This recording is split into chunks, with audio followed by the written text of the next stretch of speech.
periodista, activista, analista político, estamos hablando pues de las amenazas de Estados Unidos hacia Venezuela, qué implican, qué tan graves son, y también pues hemos venido conversando un poco sobre cómo es visto por la sociedad, por la dirigencia política de nuestro país, de un lado y del otro. Desde la oposición escuchábamos a diferentes dirigentes de partidos políticos en nuestro país rechazando este tipo de acciones por parte de Estados Unidos, aclarando de que Venezuela no es un de la eliminación de grupos terroristas o Estado, pues solo buscarían de alguna forma intervenir en la dinámica de nuestro país y que los asuntos políticos los resolvemos los venezolanos. Sin embargo, siempre hay grupos extremos pues que han asegurado que esta es la vía de resolver el conflicto político en Venezuela, ya que por la vía de los votos, por la vía de negociación y del diálogo, nada se ha realizado. Ahora bien, el tema de una intervención, hemos visto casos en Latinoamérica como la invasión a Panamá, por ejemplo, donde pues no se trata de operaciones quirúrgicas, sino que la gran cantidad de afectados y de fallecidos, pues los civiles están allí, ¿no? Lamentablemente con grandes pérdidas y no solo en ese momento, sino de las consecuencias a mediano y largo plazo de recuperación para un país.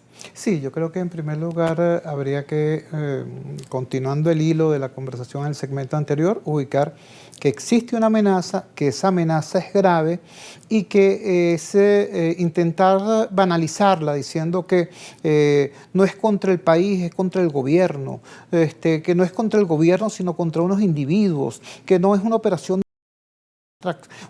de extracción quirúrgica. Todo eso con quienes tienen el cartel en la cabeza. Todo eso es, repito, intentar banalizar una experiencia terrible como lo es el conflicto bélico abierto.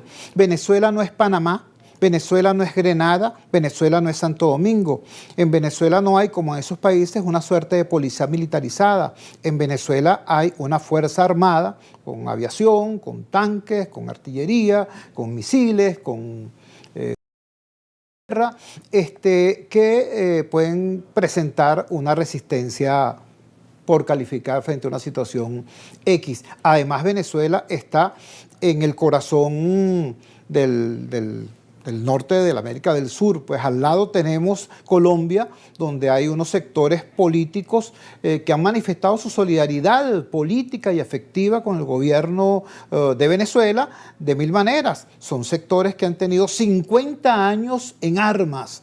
Hoy están derrotados política y militarmente en Colombia, pero siguen teniendo el control de vastos espacios de ese país y siguen estando en armas. En el caso de Brasil hay bandas que también están armadas y que manejan no solamente el negocio del oro, es decir, tienen una capacidad financiera inmensa para financiar sus operaciones. Cualquier situación acá podría generar entonces una suerte de hoguera en una triple frontera, Venezuela, Brasil, Colombia.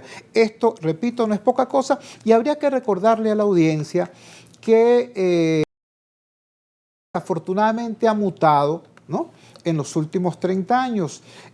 Hace 30, 40, 50 años, en cualquier conflicto bélico abierto, de acuerdo a las estadísticas, 7 de cada 10 víctimas eran civiles no combatientes, eran daño colateral, así se llamaba, daño colateral. Hoy la situación es desafortunadamente mucho más grave porque lo que estamos viendo en Gaza, lo que estamos viendo en Ucrania, es que los civiles son víctimas, pero no daños colaterales. La maquinaria militar está orientada al exterminio de los civiles y ese es el tipo de guerra. Entonces, repito, hay una amenaza y banalizarla es poco responsable. Ahora, te decía, por esa misma gravedad me preocupa tremendamente la reacción de los actores. Yo creo que el gobierno nacional ha reaccionado desde sus, conductas aprendidas. Este gobierno aprendió, por ejemplo, a convivir con las sanciones, a existir por encima de las sanciones y a convertir incluso las sanciones en un negocio. A veces no solamente para el Estado, sino para las mafias, como se demostró en el caso de aquel escandalazo de los criptoactivos y de Tarek El Al-Saimi. Ahora bien, algo parecido,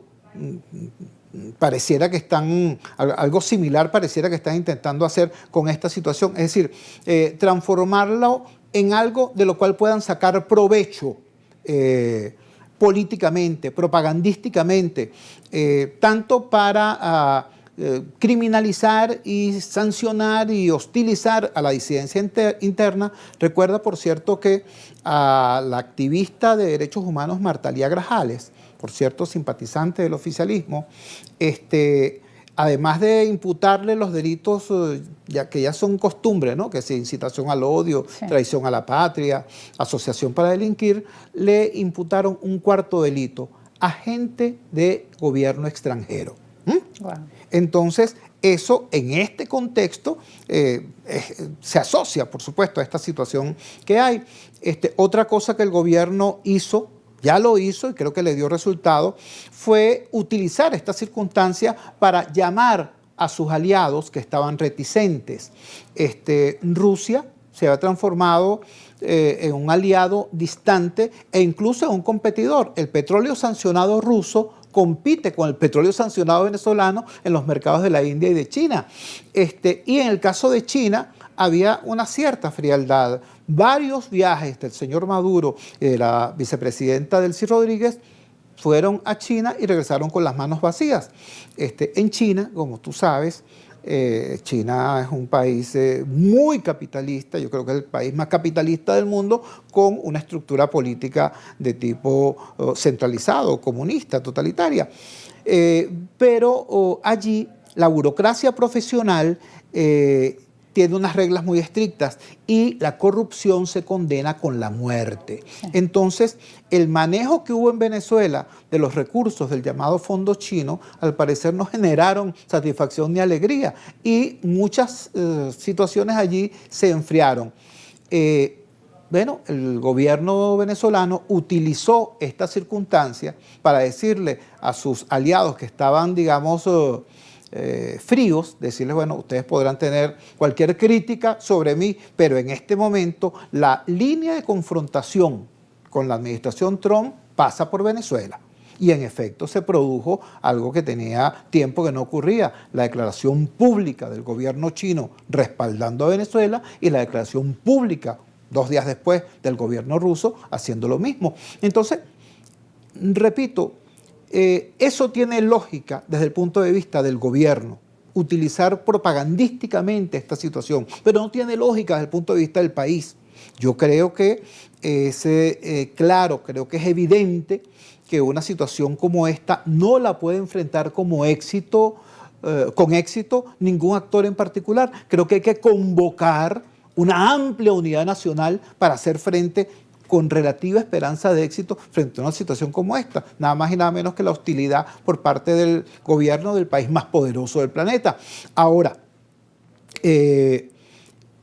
para convocar esa unidad nacional hay que desistir de las poses épicas, como decía el señor Cabello en la declaración que fue citada, hay que desistir de la pose propagandística y hacer algunos no gestos, sino establecer un nuevo tipo de conducta que permita en efecto un reacomodo del cuadro político. Venezuela enfrenta hoy, ante cualquier amenaza externa, 2 vulnerabilidades. Tiene 2 vulnerabilidades. ¿Cuáles son esas vulnerabilidades? La primera, una crisis de legitimidad política muy importante.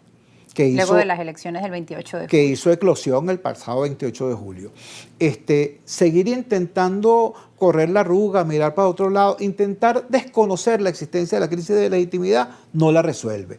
La otra vulnerabilidad es que tenemos un sector de oposición que, como tú bien decías, ante la amenaza, aplaude la amenaza y la ve con beneplácito. Eso también es una debilidad para el país. Bueno, ambas cosas hay que resolverlas. Vamos a ir a una pausa hasta ahora, pero al regreso seguiremos conversando sobre estas amenazas para nuestro país y también los aliados. Tú mencionabas las recientes comunicaciones de China y de Rusia hacia Venezuela. Vamos a revisar y compartirlas con nuestra audiencia y vamos a revisar un poco pues todas las implicaciones que esto tiene en el panorama geopolítico. Vamos a la pausa y ya regresamos. Entonces, repito, hay una amenaza y banalizarla es poco responsable. Ahora, te decía, por esa misma gravedad me preocupa tremendamente la reacción de los actores. Yo creo que el gobierno nacional ha reaccionado desde sus, conductas aprendidas Este gobierno aprendió, por ejemplo, a convivir con las sanciones, a existir por encima de las sanciones y a convertir incluso las sanciones en un negocio. A veces no solamente para el Estado, sino para las mafias, como se demostró en el caso de aquel escandalazo de los criptoactivos Sí. y de Tarek El Alzaimi. Ahora bien, algo parecido